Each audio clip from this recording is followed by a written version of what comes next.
Sweat dripped from Bing Madsen's brow, blurring the edges of the screen inches from his face. The monotonous whir of the stationary bike filled his ears, a constant reminder of his existence. He pedaled, his legs burning, generating the merits that fueled his survival. Each calorie burned translated into units of energy, units of food, units of existence in this neon-lit purgatory. Bing's room, a cramped cell furnished with the bare essentials, was dominated by the omnipresent screen. It blared incessant advertisements, punctuated by vapid reality shows and talent competitions. The screen was his window to the world, a world he suspected was far larger than the confines of his room, yet he was tethered to it, a digital prisoner in a cage of his own making. He glanced at the merit counter, his heart sinking. The numbers crawled upward, an agonizingly slow ascent. It was a constant battle against depletion, a race against the ever-present threat of starvation. He envied the figures on the screen, their carefree laughter a stark contrast to the grim reality of his own existence.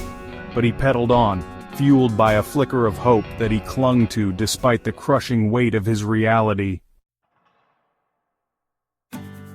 How's it going, Bing?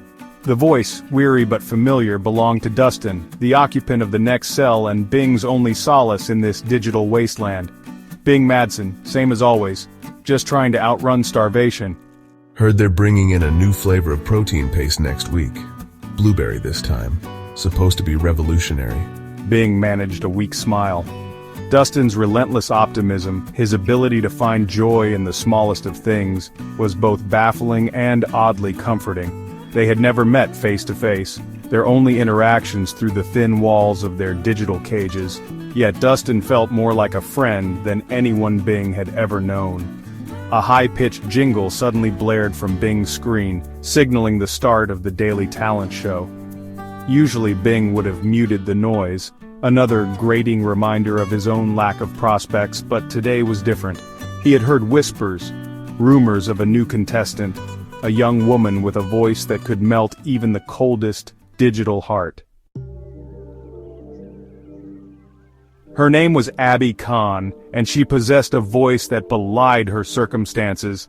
As she sang, a hauntingly beautiful melody, Bing felt a knot loosen in his chest, a flicker of something he had forgotten existed: hope. He wasn't the only one captivated. The merit counter linked to her performance skyrocketed, a testament to the power of her voice. Bing found himself swept up in her ambition, her dream of escaping the drudgery of their existence through the power of her talent. He poured every last merit he had into her audition, his fingers trembling as he hit the donate button.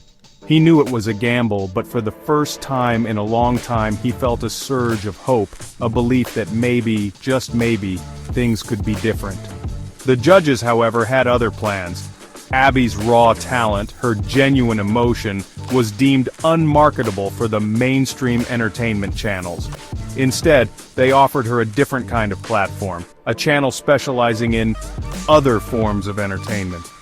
Bing watched in horror as Abby's face crumpled, her dream turning to ashes in front of his eyes.